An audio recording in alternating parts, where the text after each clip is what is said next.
For the past 3 Novembers, we've had a month-long season that has outperformed the chapter that they followed, and we can only wonder why. There have been a few jokes passed around that Epic finally gets their things together and produces a really strong season. However, those may just be speculations, and I'll try and find and explain what makes the November month-long seasons so special. So relax, do something calm with this in the background. This might be a heavy video. Unlike the past video, I won't really explain the seasons in very heavy detail, rather just the short idea of what they are, and we'll get into why that matters more than most would think later on. Regardless of how you remember Chapter 4, there was no denying that when the leaks were coming out, the return of the Chapter 1 map and reimagined skins from Chapter 1 was coming, there was huge amounts of hype surrounding it, and brought even a few retired Fortnite creators out of their graves. We see from the whole month that Season OG was out, it held a crazy amount of players with a 2.9 million average. And then we could ask, what would make a 1 month long season so different and special from previous seasons? Well, that's what we need to find out. What is a mini season or month-long season? The idea of a season that lasts a month is simple to understand, and that's the point. It's simple, to the point, doesn't waste time on trying to be too different, and makes sense. A mentality that is closely related to how Chapter 1 felt, grounded, stable, and aware of its own limits. That idea of simplicity and almost a slower pace in a short period of time almost works as a break from the chaos or lack thereof that the previous season had.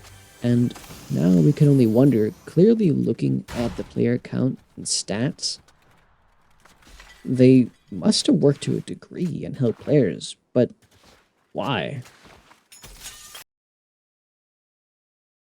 In concept, a month-long nostalgia trip doesn't seem too special, or does it?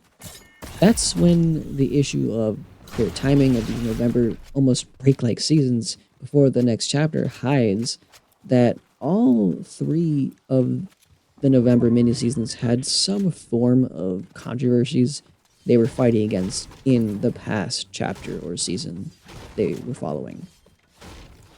And due to that, on some level, that would have given these mini-seasons a chance to shine even more against the negativity.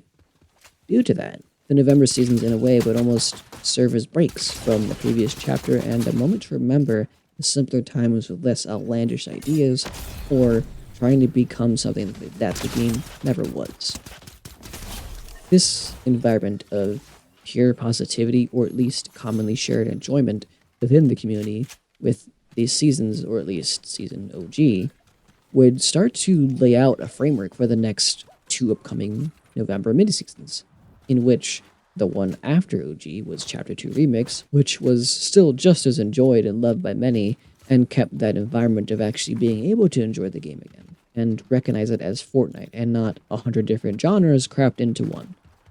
An environment like that is strong, however, it's risky due to there will always be a point that nostalgia baiting a community won't work forever.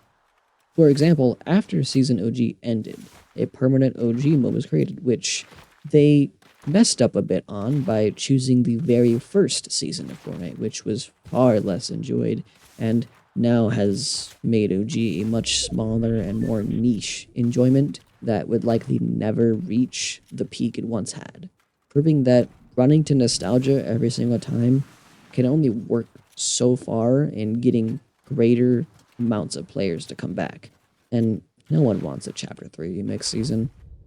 Then we can only wonder if there is a strategy to something like this, and there is.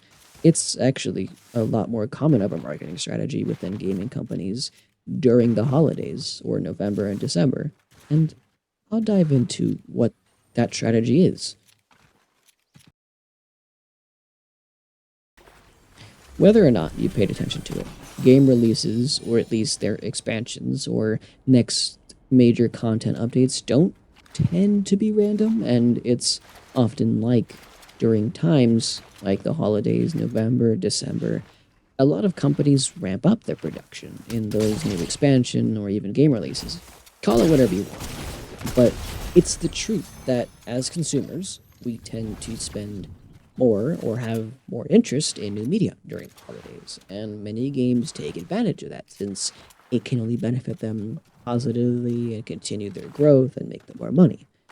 If it's not obvious by this point, it can be pretty clear that Epic is using these November or month-long mini seasons as almost baits in a positive way to bring up community morale and gain more attention back to the game, especially if the previous season or chapter was drastically failing to do so. And by doing this, Epic not only brings back a larger than normal player base, but now has a larger audience for the next season or chapter, allowing it to grow in a more positive nature. In comparison, if it did not have that rapid increase that is created by these mini seasons. When we think of the fact that games take advantage of the holidays, it's, if anything, a really smart play that Epic does in gaining back a larger eye to the game and trying to ignore whatever negativity or negative sentiment was there prior. It allows for the next season or chapter to really shine, or at least be given a chance to even possibly keep those higher amounts of players. In a good amount of times, the holidays is used as a booster to come out with new content. However, what Epic is doing is not exactly common in nostalgia baiting its player base or pulling out a well-known IP, the assumption it will pull enough numbers and something like that will pull enough numbers. And something like that can only last so long. No one will care if we keep remastering the past chapters or another popular IP. That gets old eventually.